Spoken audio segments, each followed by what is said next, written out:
welcome to another episode of Umwe Sit Downs. I am your host, Brian Akambonde, and today I am joined by Dr. Anthony Ajayi, all the way from Kenya through Zoom. Dr. Ajayi, welcome. Thank you for having me. Right. So Dr. Ajayi is a very interesting person. I came across an article that described let me rather read you the title to understand what he was talking about. Tricked and uninformed, why so many young girls in Kenya are getting pregnant. Now, the article and his research, breaks down many things surrounding the dynamic of how school children in Kenya are falling pregnant. And today we're going to ask him a few questions to learn a bit more about how those dynamics and how it happens. Dr. Ajayi, how grave is teenage pregnancy in Kenya, and was it as grave as and was it the case before in recent history, or is this something that recently became a problem of significance, so much significance that you had to conduct a study on it? Yeah, thank you for your question. Teenage pregnancy is quite, the situation is quite dire in terms of teenage pregnancy in Kenya. Even as indicated in the article, 1 in 5 girls have started childbearing before age 19. And that's like 20%. But again, that number itself masks the inequality in terms of teenage pregnancy in Kenya, because in some Kenyan counties, the rate is as high as 40%, 2 in 5 girls becoming pregnant before the age of 19. What is even more alarming is the fact that this number is not going down. Okay, for many years, the number remains exactly what it is, and the situation still remains dire. So the problem is huge, and we need to do more to bring the numbers down. Right. So it seems like to the second part of my question, which is essentially, it seems like over time the trajectory has been that these pregnancies are increasing. Okay. And so why what did your study find to be the reason why girls are falling pregnant while still in school? So, young people like to experiment. I probably use the word experiment, just to use the word experiment. But again, maybe young people are also maturing sexually and they just want to explore, But again, there's nothing, really, really wrong with that, because as the sexual organs begin to develop, the young people may try to just, engage in relationship and love someone. And there's nothing wrong in loving someone. Pregnancy could be one of the things or the consequences of them trying to, express their sexual desires. So you see that going on a lot. Young people date at certain age, beginning from high school. They started engaging in relationship, in loving relationship, having boyfriends that they love. Some are also not necessarily engaging in a relationship with a loving partner. Some are actually raped. Okay, some are coerced into sex, and again, because of the stigma around being raped, they probably keep quiet about it and don't present in hospitals to prevent pregnancy. So those are some of 2 reasons why young girls are getting pregnant. But even beyond that, government is also not doing enough in terms of educating young people. And why I said government is not doing enough is there are proven interventions like teaching sexuality education in school that could prevent pregnancies. For instance, a young girl that's dating could actually use contraceptives. But again, there are lots of rumors and myths that makes it so difficult for young people to know which one to use and which one not to use. So there are lots of misinformation around contraceptives. So if you don't teach them the proper information or the accurate information about contraceptives, then they are confused. They don't know what to use. And then some were even told that if you have sex for the first time, that you won't get pregnant, which is also not true. But again, all this information circulates around and they ended up getting pregnant because they are not well educated. So government is not doing enough in that sense. Parents as well are not doing enough.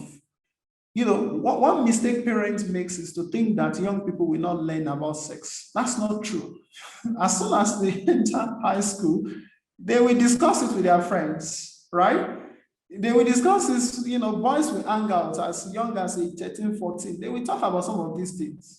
So if parents is there not, you know, informing the young people about some of these things, they will ultimately learn about it. And there's also internet as well. And they watch things on the internet, even including pornography. And so the information is right there, bombarding them from left, right, and center. But again, parents are in denial, governments are in denial, religious bodies are in denial. They think that they can insulate young people from learning about sex or from expressing their sexual desires. Now, the issue now is because they are not rising up to their responsibility to put in place means where young people can learn accurate information as well as sex services if they need them. You see young people getting pregnant. That's what is happening. Right. And so I think, you know, your comment on this question wants me to ask the last one next, you know, the last question I have for you, right? Which is now, what is the way forward? Because you explained so well, right? The challenging context within which education, the Kenyan educational system is trying to deliver sexual education to these children. The culture is sort of not necessarily encouraging of sex ed being a subject or a significant part of the education. And while it seems like from your standpoint and the academic standpoint, the best move here is to improve early introduction to sex education and the depth in which, you know, students are sort of introduced to sexual education. So what is the best way forward in terms of navigating, you know, the cultural view that, okay, we shouldn't be teaching children these things when they need to be taught to better navigate the experimentation that you referred to, that they will nonetheless engage in whether they're educated or not? Yeah, I think that's a very good question. You know, it's been a challenge over the years trying to engage with religious leaders, community leaders, and then try to change their views on some of these situations. But, you know, it's an ongoing work that must continue. It's a work that needs to be done. We need to find a way to help religious leaders as well as community leaders to understand that this same information, young people have access to it. You see, that's number one thing. The number one mistake religious leaders make is they think that blocking sex education in school, which would ultimately give young people accurate information, right? They think by blocking young people from learning about the accurate information, then they are protecting young people as such. In fact, some would even argue among them that educating young people about sex would make them engage in sex, which is not true. They are already engaging in sex, as you can see from the statistics you have around. Okay, many young people are already engaging in sex. So it is not the sexuality education that will make them engage in sex, all right? So that first needs to come across to religious leaders, but then it's going to take a lot of work, a lot of programming, a lot of active youth engagement. As young people also need to be involved to take the message to the religious leader to say, come, we already know some of these things. We just want accurate information, right? We have lots of confusion, so many things we've heard. We would like to confirm which one is true and which one is not true. Because you can't completely remove this information from young people, okay? That's number one. Then number two, it takes time for change. So governments can create laws and enabling environments to fast track progress, okay? And that's the major effect of law. Laws helps to accelerate change, okay? So if governments can stand on their feet to say, no, we see these numbers and we know the effects of these numbers, and we are saying, no, enough is enough, we want to stop this. And then they can put a law in place to allow for comprehensive sexuality education, whereby young people are empowered to make decisions about their sexuality, to know, to be able to demand for their rights even in their relationship and enjoy the relationship, and be able to also protect the harms and risk of engaging in sex like HIV and others. That's what sexuality education is about. It's actually the right of young people to know. And most of our governments have committed to ensuring this right. Your right to information is your fundamental human right. So denying you the right to learn is wrong. And government needs to rise up to their expectation and institute laws and policies to fast track change. Right. Yeah. So it seems like there's an ongoing complication between, yes, the educational system recognizing and wanting to deliver this, but then again, different cultural and societal kind of pressures, not necessarily encouraging that, and maybe perhaps as well the education being delivered not being as in depth and maybe as introduced as at that early stage, the appropriate stage for to reduce these teenage pregnancy numbers. But to now steer the conversation to the impacts, right, of teenage pregnancy, I'd like you to explain to me, how does pregnancy typically impact? How is the schooling typically impacted by this new development in their life? Now, yeah, I would like to also add even young boys as well, because of both young boys are also involved. But I'm going to touch about girls and also touch on boys. To say that typically what happens is when girls get pregnant, they force them out of school, or they willingly, leave school by themselves once the pregnancy begins to show. Now, with some of the research we've done over the years, we see that most of these girls never return to school. Most of them, of course, the number may vary from country to country, but in some countries like Kenya, for example, 90% of them never return to school. And you can tell the importance of education. Education is one critical investment that you can, give a young person. And that investment can then change or transform the life of that young person. So missing out on education is huge. Is huge. Your education may determine your earning power in the future, your empowerment, your ability to make a living, your ability to make enough money to care for yourself, for your family, and for your society. So losing out on education because of an unintended pregnancy is unacceptable. So we talk a lot more about preventing teenage pregnancy. Currently, we are not even doing enough about those ones that are pregnant, and the number is huge. And nobody actually even care or talk about what happened to these girls when they get pregnant. Are there intervention we can provide for them to encourage them to return to school and support them in the school?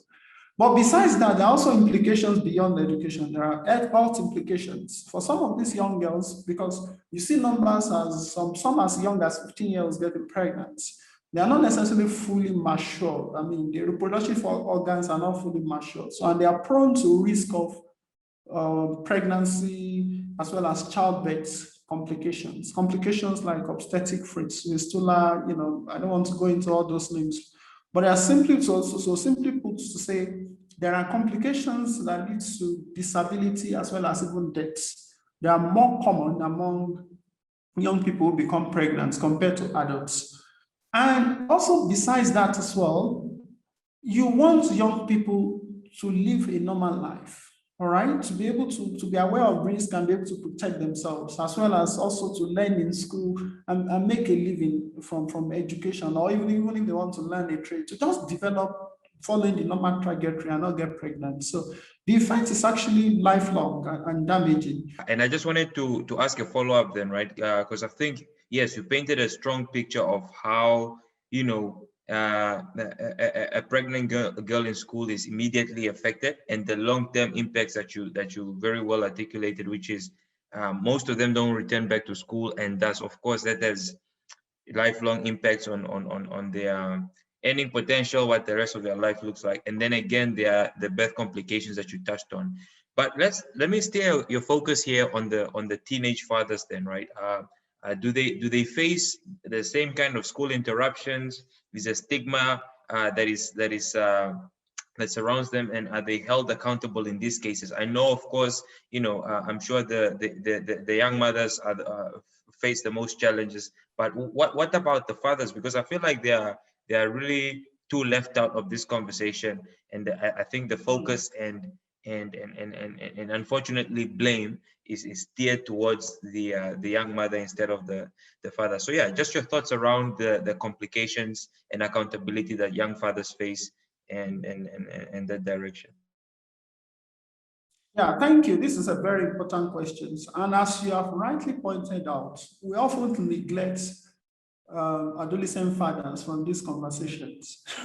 Currently I'm doing some work around adolescent fathers, and I could see that they also face a lot of challenges. Oftentimes, because of even the way we treat adolescent fathers, some of them have to deny this pregnancy, to say, no, I'm not responsible, right? And they live with that denial for the rest of their life. It affects their mental health. Even for some that accept responsibility, they're also forced out of school, right? They are made to also withdraw from school because they are involved in teenage pregnancy. And for some of them, they also never return to school as well, because they believe that it's their responsibility now to cater for the girlfriend as well as the baby as well. So it affects both boys and girls. There are a lot of mental health consequences for boys that we don't talk about often. And I think it's important I mention that. Right. And so, and thank you so much for painting that picture too. And to bring, I guess, your attention back to a way forward, right? I'd really like to then find out, let's maybe perhaps start from, so you said there's a large population currently of adolescent or young mothers who are still in school or recently dropped out from school, that currently exist in Kenya. How can that population be better served in terms of maybe perhaps if it's re-engaging them back into school, or reintegrating them back into school, or aiding them as they sort of deal with their pregnancy? What is the best way or the best thing that can be done for that population right now? Because it seems like there's a strong focus to educate. Or we did talk about how the education can change, right, when they are still in school and unfortunately not facing that complication. But what can be best then done for mothers, and I guess fathers too, who are young in school and facing the possibility of giving birth to a child? Yeah, so for young adolescent mothers, we need to do more. And I'm happy that the Kenyan government is actually thinking about them. Last year, they released a policy called the school reentry policy. Okay, and in that policy, it has a lot of aspirations on some of the programming they plan to implement to increase the rate of school reentry. Like I said, 90% can never return to school. So that is huge, given the number of young girls that are getting pregnant. So government is aware of this, and they are currently making effort. But again, we need to move beyond just formulating policy. We also need to move towards implementation of those policies. All right. You see, one good example in South Africa. In South Africa, young people get pregnant, but most of them return to school. So the question is, what are they doing that is making young girls return to school that they are not doing in Kenya? So again, there needs to be a lot of cross-country learning, south to south learning that should take place. But besides that, young mothers need support. You see, oftentimes the ideal situation is for you to get married and perhaps become pregnant. But oftentimes people don't follow that trajectory, right? You get pregnant before you get married, or sometimes, and you may not even get married if you don't want to. So there are a lot of stigmatization of teenage childbearing that's happening. And because we stigmatize them so much, we don't care about them. We just leave them to face the music. But then we need to change that attitude. We need to begin to show more support, because the pregnancy itself could be an accident, right? But people can recover and become an important people in life. And that's the way we must see it. So even parents must support a teen mom. Take the baby help them raise the baby and let them return to school. It's going to benefit the family in the future as well. So parents have a role in providing adequate support to teen moms. Government must provide adequate support to teen moms. Even the community now needs to understand that yes, maybe this girl made a mistake, but can we actually forgive this girl and then support this girl to achieve our educational goals as well as economic aspiration? That's the tone we need to be sounding. And even for youth organizations like yours and many youth organizations in Africa, they also need to care about teen moms and advocate for support for them because they need the support. The era of stigmatizing them, affecting their mental health should be over by now because it's actually so common. So we shouldn't be stigmatizing young moms. We need to support them. They need support. And the support should come from the community, from government, as well as from parents. Very well said there, Dr. Ajayi. And for our listeners, this has been such a profound discussion about a problem that I think features in many communities, right? But it was very interesting to focus on Kenya and understand then the dynamics that as professional researchers look at the issue and try to dissect it. And I think it's always interesting to kind of look at the issue from the lens of the research standpoint, so that you can kind of more easily classify